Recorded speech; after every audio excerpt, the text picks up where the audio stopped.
3장 1절부터 읽겠습니다. 내 형제들아 너희 선생된 우리가 다 큰 심판을 받을 줄 알아. 많이 선생되지 말라. 우리가 다 실수가 많으나 만일 말에 실수가 없는 자면 곧 온전한 사람이라 능히 온 몸도 굴레시우리라. 우리가 말을 순종케 하려고 그 입에 재갈 먹여 온몸을 어거하며 또 배를 보라. 그렇게 크고 강풍에 밀려가는 것들을 지극히 작은 키로 사공의 뜻대로 운전하나니 이와 같이 혀도 작은 지체로 돼 큰 것을 자랑하는도다. 보라, 어떻게 작은 불이 어떻게 많은 나무를 태우는가. 혀는 곧 불이요 불의의 세계라. 혀는 우리 지체 중에서 온몸을 더럽히고 생애바퀴를 불사르나니 그 사르는 것이 지옥불에서 나느니라. 여러 종류의 짐승과 새며 벌레와 해물은 다 길들이므로 사람에게 길들였거니와 혀는 능히 길들일 사람이 없나니 쉬지 않은 악이요 죽이는 독이 가득한 것이라. 이것으로 우리가 주 아버지를 찬송하고 이것으로 하나님의 형상대로 지음받은 사람들을 저주하나니 한 입으로 찬송과 저주가 나는도다. 내 형제들아 이것이 마땅치 아니하니라. 아멘. 여기 1절에 보면 내 형제들아 선생된 우리가 더 큰 심판을 받을 줄 알아. 많이 선생되지 말라 하고 있습니다. 우리 세상에서는 선생이라고 그러면 교대나 사대를 나와서 학교에서 가르치는 사람들을 선생이라고 생각합니다. 그리고 좀 더 선생을 넓게 보면 우리 그 선생님이라고 부르는 그 사자 들어간 사람들의 그 사자에 스승사자가 들어간 직업은 셋밖에 없습니다. 그 셋은 첫째 교사고요, 둘째 의사입니다. 그리고 셋째 목사입니다. 그래서 우리가 의사를 부를 때 의사 그러지 않잖아요. 의사 선생님. 그러니까 목사님도 목사님을 붙여요. 왜? 선생님이기 때문에. 그러나 세상에서는 사자 붙은 사람이 또 있어요. 변호사, 간호사, 세무사, 운전기사, 사자 붙은 사람들이 많습니다. 이 사자는 기술사자예요. 그렇기 때문에 세상 사람들은 기술사자 들어간 사람들을 선생님으로 칠 수도 있고 안 칠 수도 있어요. 그러나 성경에서는 선생을 누구로 선생으로 보느냐 하면 지도자를 모두 다 선생님으로 보는 겁니다. 그래서 예를 들면 예배를 드릴 때 사회를 보는 사람은 지도자입니다. 목사든지 장로든지. 기도를 할 때는 기도하는 사람이 선생님이에요. 목사도 거기에서는 같이 그 기도하는 사람 앞에 기도 같이 들어야 돼요. 누가 특송을 한다. 그러면 그 특송하는 시간은 특송하는 사람이 선생님. 모두가 다 선생님이 되었다가 선생님이 아닌 사람이 됐다. 그래서 이 세상은 구분합니다. 어느 자리에 딱 가면 저기엔 선생님이 지도자가 누구냐? 지도자가 아닌 사람도 있고 지도자인 사람도 있습니다. 그리고 시대에 따라서 지도자인 사람이 바뀔 수도 있어요.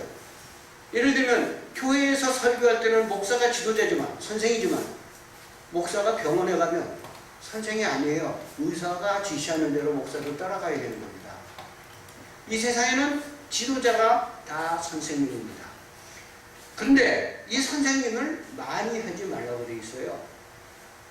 만약에 선생님이 많으면 어떻게 됩니까? 여기서 제가 설교를 하는데 또 여기서 딴 사람이 저기서 또 설교하고 저기서 또 설교하면 이게 되겠습니까? 이게 아니잖아요. 선생님은 하나나 둘, 셋, 넷이 돼야 돼요. 방송에서 하다가 보니까는 진행자가 하나인 진행자가 있고 어떤 때는 5, 6, 10명까지 진행자가 있는 게 있더라고요. 그게 많을 수는 있어요. 그러나 필요 이상의 것이 되어서는 안 된다. 그리고 여기서 많이 선생이 되지 말라는 얘기는 선생님이 선생님다운 선생님이 되라 이 말입니다. 아멘. 선생님이 선생님다운 선생이 아니면 이거는 선생이 아니다. 우리 지도자가 진정한 지도자가 되어줘야 한다. 우리 모두 지도자 아닙니까? 그럴 때 이 지도자로서 우리는 진정한 지도자 되어줘야 합니다. 그래서 우리는 이 진정한 지도자가 되려면 어떻게 해야 되겠는가? 본문을 통해서 생각해 보려고 합니다. 2절을 보면 우리가 다 실수가 많으나 만일 말에 실수가 없는 자면 곧 온전한 사람이라 능히 온몸도 굴리시느니라. 말에 실수가 없어야 한다. 그런데 여기 또 뭐라고 되어 있냐면 우리가 다 실수가 많으나 이 세상에서 실수 안 하는 사람은 없습니다. 그런데 말에 실수를 하지 말라는 얘기는 우리가 말 한마디를 잘못함으로 인하여서 모든 사람들이 피해를 보는 사람들이 있어요. 그래서 만약 말을 잘못해서 모든 사람이 피해를 본다면 그건 아니지 않느냐. 말로 모든 사람에게 피해를 주지 않도록 노력해라. 예를 들면 어떤 사람이 설교를 하는데 오병이어에 대해서 설교를 하는데 잘못해갖고 지혜로운 처녀가 다섯이고 어리석은 처녀가 다섯인데 지혜로운 처녀가 셋이고 어리석은 처녀가 일곱이라고 설교를 시작했단 말이야. 그냥 하다가 보니까 틀렸어요. 그럼 여러분 이때 어떻게 해야 됩니까? 예? 여러분 이때 어떻게 해야 됩니까? 당연히 내가 실수했습니다. 다섯이고 다섯인데 셋이고 일곱이라고 했어요. 고백하고 가야 됩니다. 그런데 이분이 자존심이 상했어요. 저 목사님이 그것도 모르고 있었어? 그럴까봐 그거를 전전긍긍하면서 셋이고 일곱이고 얘기 안 하면서 설교를 하다가 보니까 본 설교가 제대로 되질 않더라고요. 그러니까 말이 실수가 되어버리는 거예요. 그럴 때는 당연히 실수했다고 얘기하고 피해 주지 않고 당당하게 다시 설교에 들어가야 되는 겁니다. 그리고 처음에는 우리가 실수를 많이 해요. 그런데 하다가 보면요, 이 실수를 이렇게 캄프라치 한다고 그럴까요? 이 실수를 실수 아닌 것처럼 하고 넘어가는 방법을 찾게 돼요. 그러니까 나는 실수했는데 다른 사람들은 모르는 겁니다. 이거는 경험을 오래 쌓다 보면 생기는 겁니다. 예를 들면 제가 옛날에 우리 교회는 부활절을 새벽에 우리 교회에서 드립니다. 그 부활절 새벽 예배를 드리는데 본문을 길게 적었어요. 그런데 깜빡 잊고 짧게 저희 본문을 읽고 설교에 들어갔어요. 설교를 하다 보니까 1대지만 설교가 끝났어요. 그러니까 이거 큰일 났다 어떡하나 그러다가 지지를 발휘해갖고 요건 1대지입니다. 그리고 다음 성경 읽고서 2대지 설교하고 다음 설교 읽고서 3대지 설교하고 그렇게 하고 끝냈어요. 그랬더니 교인들이 뭐라 그러냐면 목사님 설교가 아주 새로웠어요. 그런 방법도 있네요. 전 뭐라고 얘기했는지 알아요? 사실은 실수한 겁니다. 성경 본문을 잘못 읽고 그리고서 그 다음 성경을 계속 읽은 겁니다. 그러니까 교인들은 믿지 않아요. 나는 교인들에게 피해 주지 않고 설교를 할 수 있었어요. 우리 실수가 다 많아요. 그러나 선생된 자들은 이 실수가 피해가 가지 않도록 말로 모든 것을 정리 잘 할 줄 알아야 합니다. 그것이 바로 진정한 지도자입니다. 그리고 실수를 줄일 수 있도록 노력하는 게 그게 선생된 자들의 생활의 자세인 겁니다. 4절에 보니까 또 배를 보라. 그렇게 크고 강풍에 밀려가는 것들이 지극히 작은 키로 사공의 뜻대로 운전하나니 하고 있습니다. 즉 우리는 조그만 것으로 크게 만들지 말아라.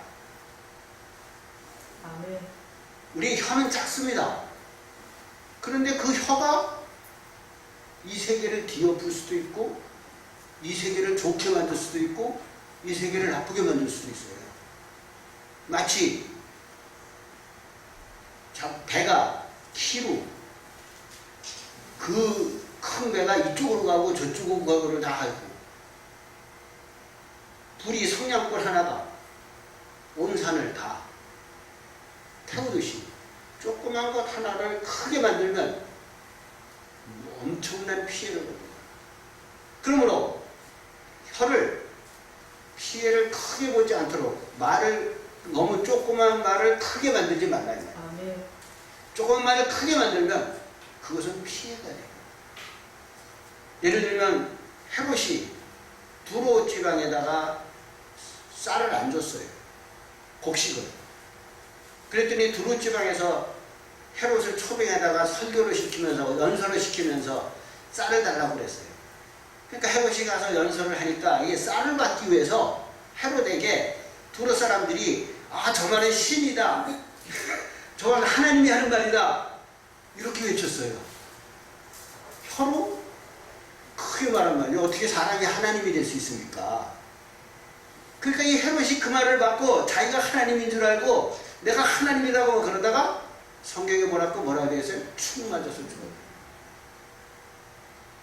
우리가 조그만 것을 크게 만드는 것은 선생이 할 일이 아닙니다. 아멘. 있는 그대로를 얘기할 줄 아는 아멘. 그것이 바로 진정된 선생입니다. 말을 만들지 마세요. 아멘. 있는 그대로를 얘기할 수 있는. 그래서 조그만 걸 크게 만드는 이것은 선생의 자격이 있는 사람이 아닙니다. 그리고 계속해서 보면 뭐라고 되어 있냐면 혀는 이 짐승들이나 모든 것들은 다 길들일 수 있는데 혀는 길들일 수 없다. 이렇게 되어 있어요. 그런데 선생님들은 대부분 어떻습니까? 길들여서 가르쳐요. 학교의 선생님들은 교재, 그게 지 마음에 맞든 안 맞든 교재대로 가르치는 겁니다. 연설을 하는 사람들은 그 연설을 교재에 맞춰서 연습해서 하는 겁니다. 판사나 검사나 이런 사람들은 법령을 보고서 그걸 길들인 대로 얘기하는 겁니다. 교회의 진정한 지도자들은 이런 지도자가 되지 말아요. 설교하는 사람이 남의 설교책을 보고 그 설교책을 갖고 설교를 하면 설교가 아니에요. 아멘. 자기의 마음에서 나오는, 자기의 믿음에서 나오는 것을 설교할 수 있는 게 그게 설교예요. 지도자들은 남의 말을 만들어서 하려고 하지 말고 자기 마음에 있는 걸 그대로 나타낼 수 있는 게 진정한 지도자 되어지는 겁니다. 어떤 판사가요, 여러 사람들하고 모여서 포커를 했답니다. 우리나라 사람들은 고수도 치는데 그 사람들은 포커를 해요. 중국 사람들은 마작을 하더라고요. 그런데 포커를 하는데 포커를 하다가 뭔가 자기 마음에 안 들어오는 모양이에요. 자기 앞에 있는 여자한테 막 쌍욕을 했습니다. 이게 판사로서는 할 수 없는 욕. 일반인도 그렇게 욕하지 않은 욕을 판사가 했어요.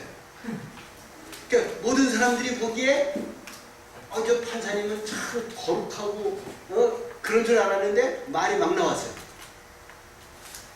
그러니까 뭐라고요? 그 얘기하니까 죄송합니다. 어떻게 하다 보니까 내가 말을 잘못했습니다. 거기까지는 좋았습니다. 근데 그게 이제 자기 마음에 걸려놓은 모양이에요. 자기 마음에 그게 걸렸나 봐요. 한참 치다가 포커를 하다가 죄송합니다. 나는 미주 사람인 줄 알고 얘기를 했어요. 그러면 어떻게 되는 겁니까? 자기 집사람에게 막 욕했다는 얘기 아니에요. 그러니까 그 사람은 자기 마음에 있는 걸 해보질 않았어요. 지도자가 아니에요. 우리는 자기 마음에 있는 그대로를 모든 사람에게 얘기할 수 있는, 다른 말로 얘기하면 이중인격자가 되지 않는 그런 사람들이 되어야 하는 겁니다. 목사가 어떤 사모님이 짐 싸들고 강대상으로 왔대요. 왜 그러냐 그랬더니 강대상에서는 거룩한데 집에서는 아니다. 나 여기서 살겠다. 진정한 지도자가 아니에요.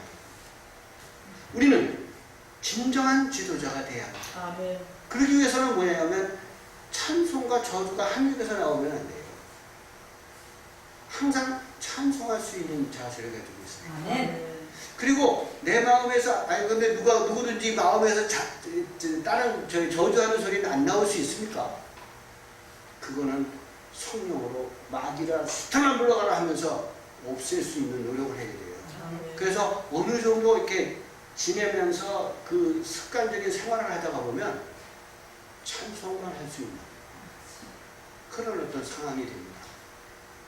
우리 사람이 우리가 지난 그게 굉장히 어려운 사건이 하나 있었습니다. 지금 80% 해결이 됐는데 그 상황 속에서 제가 항상 찬송을 부르고 있으니까 우리 집 사람이 그래요. 찬송이 나오느냐? 그래서 하나님이 알아서 할 텐데 내가 그러면 여기서 저주를 한다고 해서 뭐가 해결이 되냐? 하나님께 맡겨라. 아멘. 그거 놀랍게도요. 정말 그런 상황 속에서 하나님이 내게 평안을 주더라고요. 아멘. 이건 내가 가지려고 해서 받는 게 아니에요. 하나님이 주는 거예요. 그러니까 찬송이 나올 수 있는 거예요. 아멘. 우리는 한 입에서 찬송과 저주가 나오지 않을 수 있는 사람이 진정한 선생님입니다. 우리 다 선생님이려야 합니다. 아멘. 그러나 이 다 선생님에서 진정한 선생님이 아멘. 됩시다. 아멘. 감사합니다.